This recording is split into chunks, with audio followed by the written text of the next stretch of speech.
Beaucoup de femmes pratiquent la fornication sans le savoir, car elles pensent en réalité être mariées alors qu'elles ne le sont pas. Et malheureusement, beaucoup d'hommes aussi pratiquent la fornication, car ils pensent être toujours mariés et en couple alors qu'ils ne le sont plus. Bismillah, alhamdulillah, wa salatu wa salam. Ala rasulillah, chers frères en islam, assalamu alaikum wa rahmatullahi wa barakatuhu. Il y a trois choses en islam, même si vous blaguez avec, c'est sérieux auprès d'Allah. Et au nombre de ces choses, nous avons le mariage et le divorce. Aujourd'hui, nous allons rapidement parler du divorce. Parce que dans notre société aujourd'hui, c'est un fait de société. Il y a des hommes, pour un oui ou pour un non, ils disent à leurs femmes, je divorce de toi. Lorsque ça sort de ta bouche, c'est que c'est consommé, mon frère en islam. Alors qu'en islam, le divorce n'est permis que 2 fois. At-talaq ou marratan. Si jamais tu divorces de ta femme 3 fois, tu sors de ta bouche 3 fois que je divorce de toi, elle n'est plus ta femme. Si tu veux d'elle, elle doit alors se remarier quelque part d'abord, divorcer là-bas avant que tu ne la reprennes. Ce n'est pas facile. Allah ne veut pas du divorce en réalité. Vous voyez, malheureusement aujourd'hui, il y a des frères, il y a des papas qui ont déjà prononcé cette parole, qui ont déjà dit à leurs femmes, mieux fermement, je divorce de toi, tu n'es plus ma femme, je divorce de toi. Ils l'ont déjà dit 1 million de fois. Et ils sont toujours ensemble. Vous n'êtes plus mariés, vous êtes en fornication.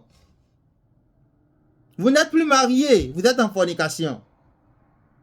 Donc faisons très attention. Les femmes en islam, pour des raisons solides, prédéfinies, une femme peut divorcer d'un homme. Mais qu'est-ce que nous constatons dans notre société? La femme qui ne veut plus épouser un homme, est-ce qu'elle a fait le khoulon? Elle doit retourner le sadaki à son homme. Si l'homme ne veut pas, il peut lui laisser le sadaki. Mais elle doit le retourner. Elle doit poser cet acte-là. Elle dit, je ne te pousse plus. Voilà ton sadaki. Si elle ne le fait pas, et parce que les deux ont eu des problèmes, elle part et elle se remarie quelque part d'autre. Ce mariage, techniquement, n'est pas valide et n'est pas légal. Donc, elle ne s'est pas mariée. Tout ce qu'elle fera là-bas, on va considérer ça comme zina, c'est la fornication. Je suis sûr que beaucoup de femmes sont tombées de ça par ignorance. Alors en islam, faisons très attention. Cherchons notre religion, comprenons notre religion, apprenons notre religion, à connaître notre religion. La femme ne peut pas se lever et partir d'elle-même. Elle doit observer, elle doit faire le khoulon. Et une petite précision à ce niveau. À chaque fois que l'homme décide de divorcer d'une femme, la femme doit observer quelque chose que une période que nous appelons Inda. Et attention, généralement on dit 3 mois, 3 mois. Ce n'est pas forcément 3 mois. Ça peut être moins de 3 mois. Le plus important ici, c'est que la femme ait fait 3 menstruations. Les 3 menstruations peuvent arriver en moins de 3 mois. La femme est libre de partir définitivement. Mais on sait généralement que la femme fait sa menstruation au moins 1 fois le mois. Mais pour les femmes ménopausées qui ne font plus les menstruations, c'est normal que nous comptons 3 mois. Donc ce n'est pas forcément 3 mois pour la période de Inda.